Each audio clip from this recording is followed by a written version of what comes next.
오늘 우리 교회에서 해마다 진행하는 새생명 전도 축제 첫째 주가 되겠습니다. 오늘 교회를 처음으로 오신 분들 환영하고요. 조금 후에 우리 함께 소개하는 시간을 갖도록 하겠습니다. 오늘은 특별히 종료 주일입니다. 예수님이 이 땅에 오신 이유는 십자가에서 죽으시고 우리를 구원하기 위해서 오셨는데, 바로 십자가를 지기 위해서 예루살렘에 입성한 바로 그 주일을 종려 주일이라고 합니다. 오늘 우리의 주제는 예수님의 십자가인데, 특별히 오늘 말씀의 제목을 말씀드리겠습니다. 함께 따라하시겠습니다. 십자가의 사랑. 예수님을 믿지 않는 분들도 십자가 목걸이도 하고, 또 우리나라는 교회가 많이 눈에 보이기 때문에 십자가에 대해서 너무 익숙한 그런 것입니다. 제가 일본을 갔더니 교회가 정말 없더라고. 교회를 찾아볼 수가 없었어요. 제가 중국에서 한 20년 있다가 한국 오니까 너무 어색해요. 너무 십자가가 흔해요. 중국은 십자가가 없어요. 일본도 없어요. 북한은 단 하나도 없습니다. 중동 한 개도 없습니다. 이렇게 십자가가 흔한 나라에서 우리는 십자가 의미를 과연 알고 있는가? 그것은 비단 교회를 우리가 다니고 있다 할지라도 너무 흔하면요, 귀한 줄 모르는 거예요. 일본을 가보십시오. 중국을 가보십시오. 또 이슬람 지역을 가보십시오.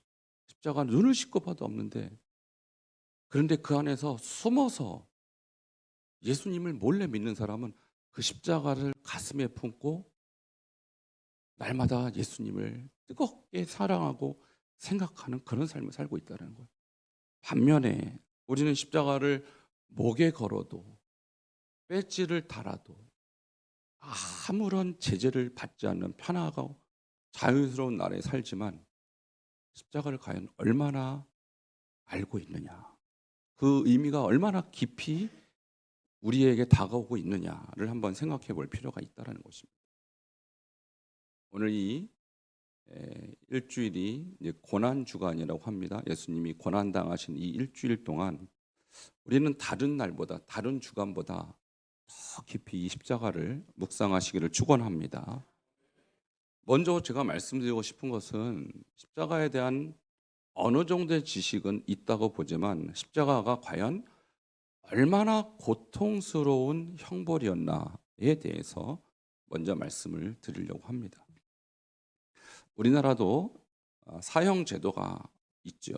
오랫동안 실행되지 않았을 뿐이지, 교수형이든지 아니면 총살형이든지 하는 사형 제도와 같이 십자가도 일종의 사형 제도였습니다. 그런데 이 십자가가 처음으로 사형 제도에 등장한 것은 기원전 6세기 페르시아, 지금 이란 아시죠? 이란, 미국, 이스라엘, 중동이 지금 전쟁으로 아주 시끄러운 상황이죠. 바로 그 이란이 페르시아였습니다. 그곳에서 시작한 것이 바로 십자가 형틀이었어요. 주로 누구를 위한 형틀이었냐면 흉악범, 강력범. 페르시아는 땅을 신성하게 여겼기 때문에 이 강력범, 흉악범들이 시체가 땅에 닿는 것을, 땅을 더럽히는 현상으로 보았기 때문에 나무 위에다가 살해를 하고 사형을 집행하고 땅에 닿지 않도록 하는 데서 기원한 것입니다.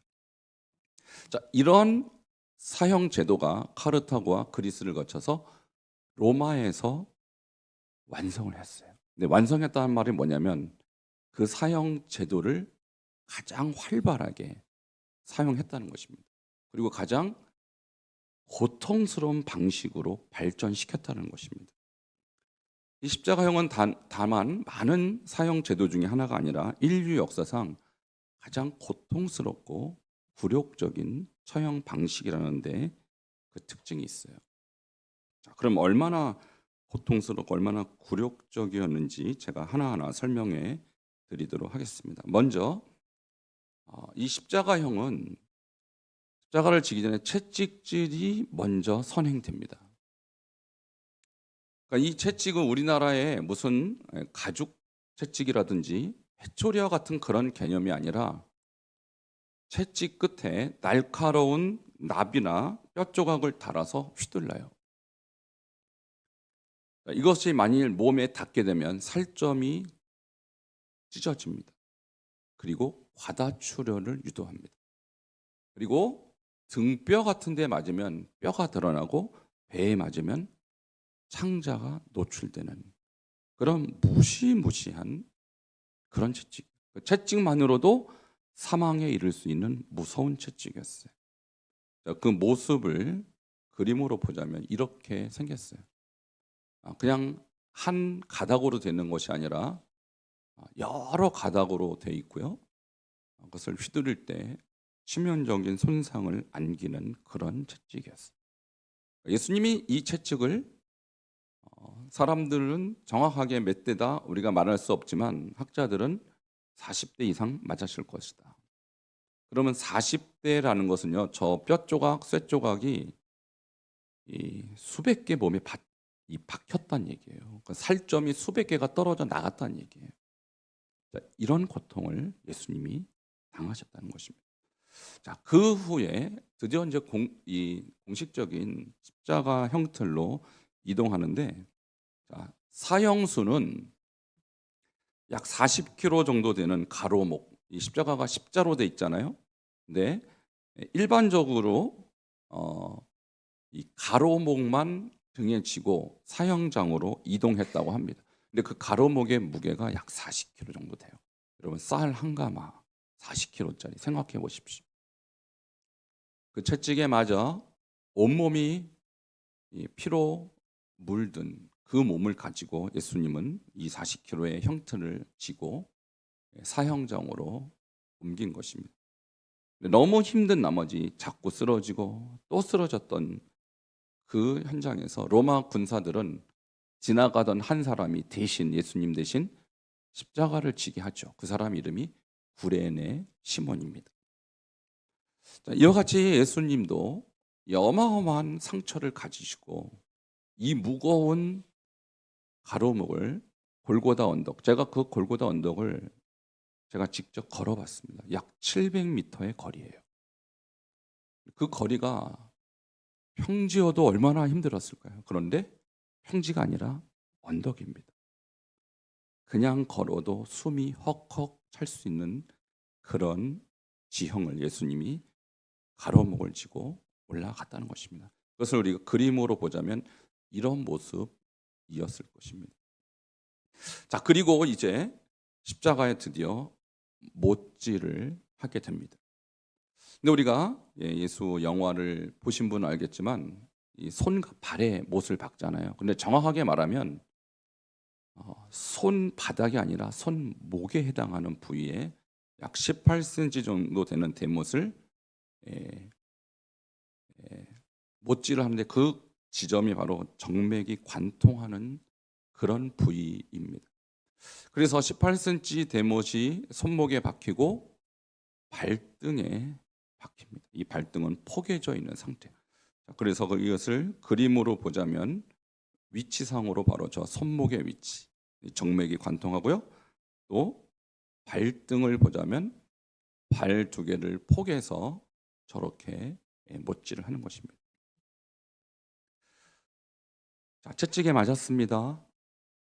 그리고 40kg나 되는 무거운 가로목을 지고 골고다에 올라갔습니다. 그리고 손과 발에 대못으로 못이 박힙니다. 자, 그리고 나서 그 십자가에 걸려 있는 상태를 보자면 두 손이 양 십자가의 날에 박혀 있기 때문에 몸이 축 처져 있죠. 축 처져 있어요. 저 상태는 숨을 쉴 수가 없어요. 그래서 십자가형이 무섭고 두려운 이유는 뭐냐면 저 상태에서 숨을 쉬려고 몸을 어떻게 합니까? 일으키죠. 일으킬 때 그 발과 팔에 이 손에 그 통증은 상상할 수 없는 거예요. 이렇게 몸을 자꾸 들었다 놨다 하다가 힘이 빠지면 질식해 죽는 게 십자가예요. 이때 몸에서 모든 피를 다 쏟아서 피 한 방울 뚝뚝 떨어뜨려 가면서 질식시키는 형틀이에요. 여러분, 이것은요, 인간을 괴롭히기 위해서 연구해낸 사람들이 연구해낸 최악의 형벌이에요. 어떻게 한 생명을 가장 고통스럽게 죽일 수 있느냐. 자, 게다가 이 사형수가 반드시 죽어야 했기 때문에 아주 건강한 사람들은 며칠도 살아요. 그러니까 예수님은 아침 9시에서 이 오후 3시까지 6시간 만에 죽으셨지만 아주 건장한 사람은 며칠도 삽니다. 그러니까 확실히 죽이기, 확인 사살하기 위해서 마지막에 창으로 옆구리를 찌릅니다. 우리 예수님이 옆구리를 찔리신 장면이 성경에 등장하는데 거기 보면 물과 피를 쏟았다라 이렇게 해요. 피를 쏟은 건 이해가 가는데 물은 왜 쏟았을까요? 이것은 심장이나 폐 부위에 물이 고여 있다는 얘기는 이것은 죽었다라는 의미예요. 그래서 흉수가 찼다라는 것은 사망의 증거인 것입니다. 이렇게 예수님은 채찍에 맞고 가로목을 40km 되는 가로목을 이동하셨고 대못에 손가발이 찔리셨고 허리에 창으로 마지막 피 한 방울, 물 한 방울 남기지 않은 것입니다. 그러나 십자가가 여기에서 끝났다면 그렇게 두려워할 이유가 없을 것입니다. 다른 사형들도 결국은 사람을 목숨을 빼앗아가는 것은 똑같으니까. 근데 십자가 여기에 한 가지 더 무서운 형벌이 더해집니다. 그것은 뭐냐면 그 형틀에 올라가기 전에 사실 우리가 예수 영화를 보면요, 예수님이 뭔가를 걸쳐 입고 있는 현상을 보통 영화에서 하는데 실제로는 싹 다 벗깁니다. 이것은 뭐냐면 십자가에 달리는 사람은 인간 취급을 받지 않는다는 뜻이에요. 인간으로서의 존엄성을 전혀 보장받지 못하는 형틀이라는 거예요. 나차의 상태 형벌받고 죽은 후에도 장례식을 허락하지 않습니다. 그냥 십자가에 오랫동안 방치해요. 그리고 독수리나 까마귀나 들짐승들이 그 시체를 먹도록 훼손시키도록 합니다. 그러니까 이 십자가형은 다만 목숨을 앗아가고 고통을 주는 것뿐만 아니라 죽어서도 저런 인간은 기념하면 안 돼, 기억하면 안 돼, 장례 자체를 거부해버린 인간의 존엄성을 말살시키는 형틀이었다는 거예요. 그러면 도대체 누가 이런 사형을 받았습니까? 어떤 사람이 십자가의 형벌에 해당하는 사람이었을까요? 자, 마가복음 15장 27절에 보면 예수님 양옆에 두 사람이 같이 십자가형을 당하거든요. 근데 그 두 사람의 이 죄 몫이 나와 있어요. 그 사람이 왜 죽었는지, 그 사람이 누구였는지, 그 사람들의 정체가 기록되어 있어요. 15장 27절에 보면 강도 둘이 이렇게 나와 있어요. 그러니까 예수님 양옆에 있던 사람들이 강도였구나. 십자가는 아무나 달려 죽는 게 아니라는 거예요. 십자가는 강도라든지 아니면 사회적으로 가장 극악무도한 그러한 흉악범 같은 또는 나라를 전복시키려고 하는 그런 정치범 같은 사람들만 거기에 본보기로 이런 죄를 반복하면 저렇게 죽임 당한다는 본보기로 죽이는 것이 바로 십자가였어요. 예수님 대신 6월절 특사로 풀린 바라바 역시 성경에 보면 강도였다라고 기록되어 있습니다. 이와 같이 십자가는 아무나 달려 죽는 게 아니에요. 거기는 가장 악한 사람, 가장 그 사회에서 나라를 어지럽히는 사람들만 달려 죽었어요. 그런데 왜 예수님이 그런 취급을 받아야 한 것입니까? 한마디로 반역자들만 박히는 그러한 공포스러운 사형틀이 십자가인데 왜 예수님이 거기에 죽으셨냐 이 말인 것이죠. 예수님은 아무런 죄를 범한 적이 없습니다. 그런데 거기에 우리가 한 가지 더 추가해서 생각해 볼 필요가 있어요. 성경에서 이 강도들 외에도 사형을 당해야 될 사람이 누군가에 대해서 성경이 기록하는데 로마서 3장 23절에 보면 모든 사람이 죄를 범하였음에 하나님의 영광에 이르지 못했다고 그랬어요. 이 말은 뭐냐? 비록 십자가는 아닐지라도 이 세상의 모든 사람들은 하나님 앞에서는 다 사형의 대상이다 라는 것을 의미하는 거예요. 로마서 6장 23절은 또 뭐라고 말하냐면 죄의 삭은 사망이요 라고 말해요. 죄의 결과는 사망이라는 거예요. 십자가 형틀이든 어떤 형틀이든 죄를 지은 자는 저와 같이 다 십자가처럼 죽임을 당하는 것이 하나님의 질서라는 것입니다. 이 말씀을 통해서 우리가 지금 한 가지 생각해 볼 필요는 뭐냐면 죄 없는 예수님은 왜 죽으셨고 죄 많은 우리는 지금 왜 시퍼렇게 살아있느냐 이걸 생각해 보셔야 돼요. 한 번도 죄를 범하지 않은 예수님은 최악의 형틀에서 최악의 고통을 당해 죽으셨는데 나는 왜 아무렇지도 않고 살고 있느냐. 이것이 하나님의 은혜인 줄 믿으시기 바랍니다. 우리는 그 은혜를 먹고 사는 사람이고 그 은혜를 믿는 사람이에요. 그 십자가의 의미는 뭐냐면 여러분이 당해야 될 사형을, 여러분이 당해야 될 고통을 예수님이 대신 지셨다라는 것을 의미하는 거예요. 그래서 십자가는 사랑입니다. 십자가는 은혜입니다. 지금도 우리나라에서 강도를 하고 사회를 어지럽히고 큰 죄를 범한 사람은 사형에 언도돼요, 지금도. 그런데 그 사람들만 사형감일까요? 하나님의 기준에서는 모든 사람이 죄를 범했어요. 그 모든 죄의 결과는 다 사형이에요. 근데 우리는 왜 사형당하지 않고 지금 이렇게 편안하게 살고 있습니까? 이것이 예수님이 십자가에서 죽으신 이유예요. 저와 여러분을 대신하여 죽은 것입니다. 왜 예수님이 십자가에서 죽었습니까?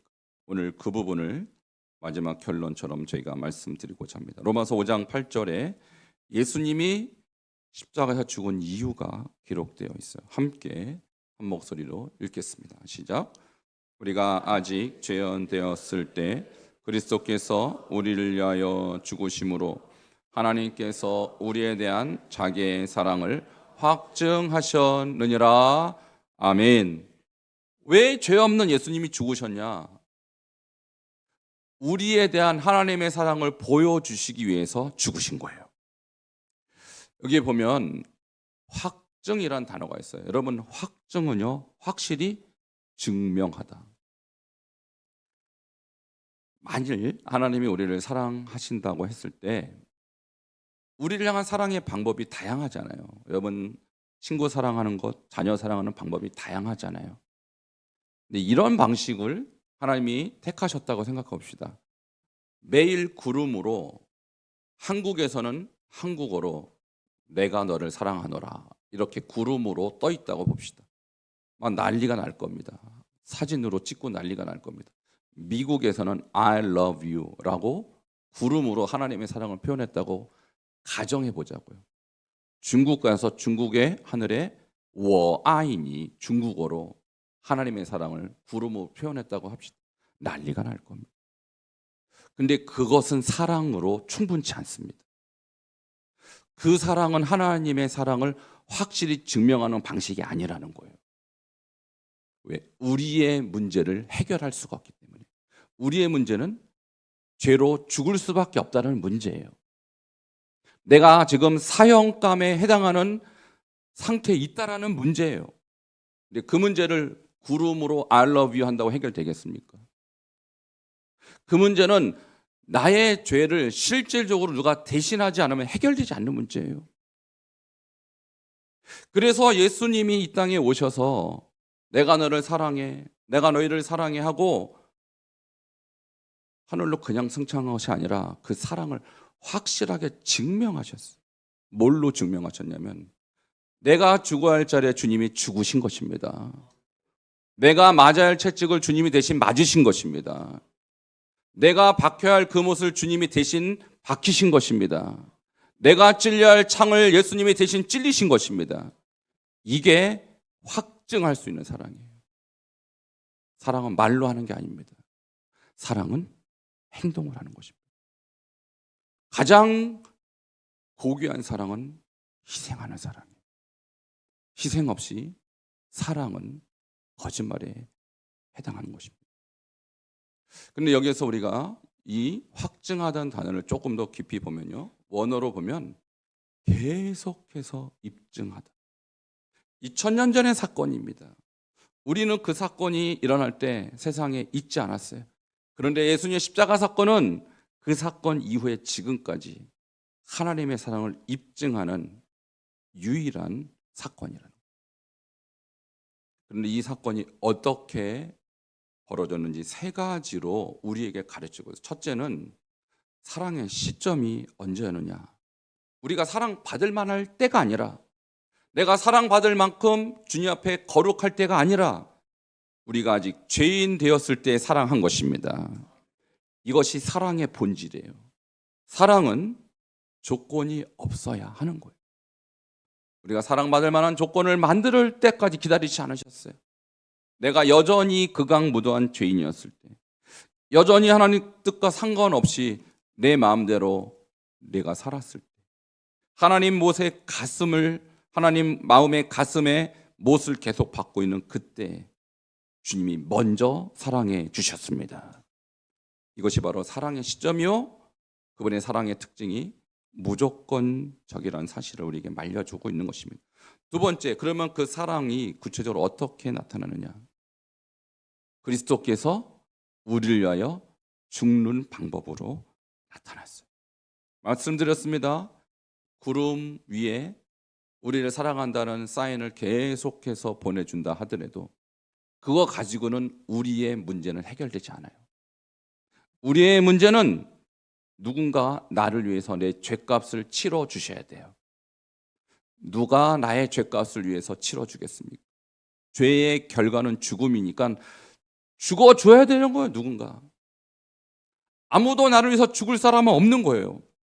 그런데 바로 죄 없으신 예수님이 저와 여러분을 위해서 대신 죽어주셨습니다. 그래서 예수님의 사랑의 방법은 말이 아니라 행동이요, 죽으심으로 그의 희생적 사랑을 보여주신 거예요.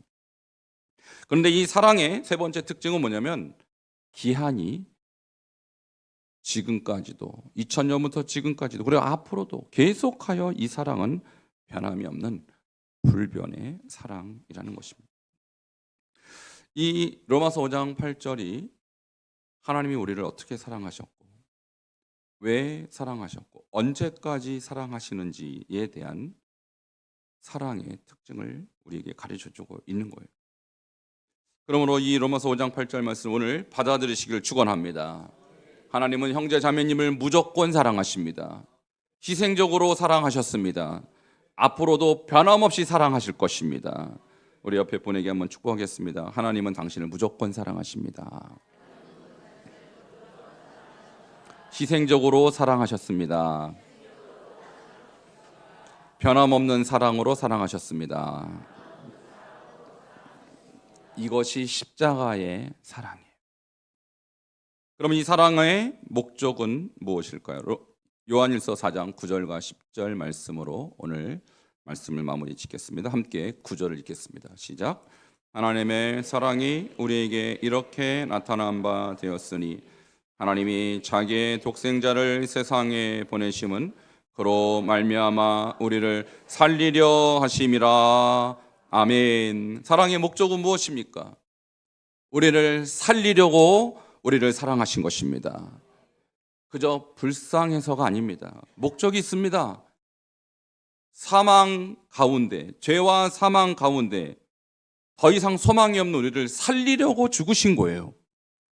이 살린단 말은 그냥 육체적 생명을 회복한다는 것이 아니라 우리하고 영생을 얻도록 하는 영원한 생명을 말하는 거예요. 여러분, 예수 믿으면 영생 얻습니다. 예수 믿으면 사망에서 생명으로 옮겨집니다. 그래서 예수 믿어야 돼요. 교회 나와서 마음이 평안하고 교회 나와서 즐거운 것으로 예수 믿는 목적이 성취되는 것이 아니에요. 예수님의 그 사랑의 목적은 저와 여러분을 영원히 살게 하는 것입니다. 예수 믿고 영생 얻으시기를 축원합니다. 그러면 이와 같은 사랑의 목적을 위해서 주님이 도대체 어떤 방법을 취하셨느냐? 4장 10절 같이 읽겠습니다. 시작. 사랑은 여기 있으니 우리가 하나님을 사랑한 것이 아니요 하나님이 우리를 사랑하사 우리 죄를 속하기 위하여 화목제물로 그 아들을 보내셨음이니라. 아멘. 우리를 살리려고 하신 하나님의 사랑의 구체적인 방법은 화목제물로 그 아들을 보내셨다고 기록되어 있습니다. 여러분, 화목제물을 알려면 구약의 한 절기에 대해서 아셔야 돼요. 구약의 한 절기가 대속죄일이라는 절기가 있는데요, 1년에 딱 한 번 대제사장이 지성소에 들어가는 날이에요. 이날 어떤 행위를 하느냐면 양 2마리를 대제사장 앞으로 가져옵니다. 한 마리는 죽여서 피를 흘려서 지성소는 성전의 제일 거룩한 곳에 거기 피를 흘리고, 이게 화목제물이에요. 이래서 하나님과 우리의 죄 사이의 죄를 해결하는 것이 화목제물이에요. 2번째 염소는 광야로 끌고 가서 광야에서 홀로 죽게 만들어요. 이것은 예수님이 홀로 우리의 죄를 담당하시는 것을 상징하는 거예요. 2마리 염소 중에 한 마리는 죽임을 당하고 한 마리는 버림을 당해요. 예수님이 우리와 하나님 사이를 화목하게 하기 위해서 죽임 당하시고 버림 당하신 거예요. 이게 십자가 사랑이에요. 오늘 이 십자가의 의미를 다시 한번 깨닫는다면 우리는 그 십자가의 예수님을 마음으로 받아들여야 할 것입니다. 왜 죄 없는 이 땅에 오셨습니까? 왜 죄 없는 예수님이 그 최악의 사형틀에서 고통당하고 수치당했습니까? 저와 여러분을 살리려고 고통당하신 거예요. 저와 여러분, 우리와 하나님 사이를 화목하게 해서 우리를 하나님 백성 만들려고 고통당하신 거예요. 우리는 그 예수를 오늘 다시 한번 마음속으로 영접하시기를 축원합니다. 그 예수님이 아니라면 우리는 계속해서 죄와 사망의 형벌 속에서 육체적으로도 병들고 죽어서 영원한 지옥에서 살 수밖에 없어요. 그러나 이 예수를 믿으면 우리가 살 것입니다. 영생 얻을 것입니다. 하나님의 자녀로서 행복하고 기쁜 삶을 살게 될 것입니다. 오늘 제 말씀을 여기까지 마치고 짧은 영상을 하나 볼 텐데, 제가 오늘 설명드린 예수님의 채찍당하심, 못질당하심, 그리고 창으로 찔리신 그 이야기를 우리 영상으로 보고 그 예수님 위해서 나는 어떻게 살 것인가 마음속으로 다짐하며 이어서 성찬 예식을 진행하도록 하겠습니다.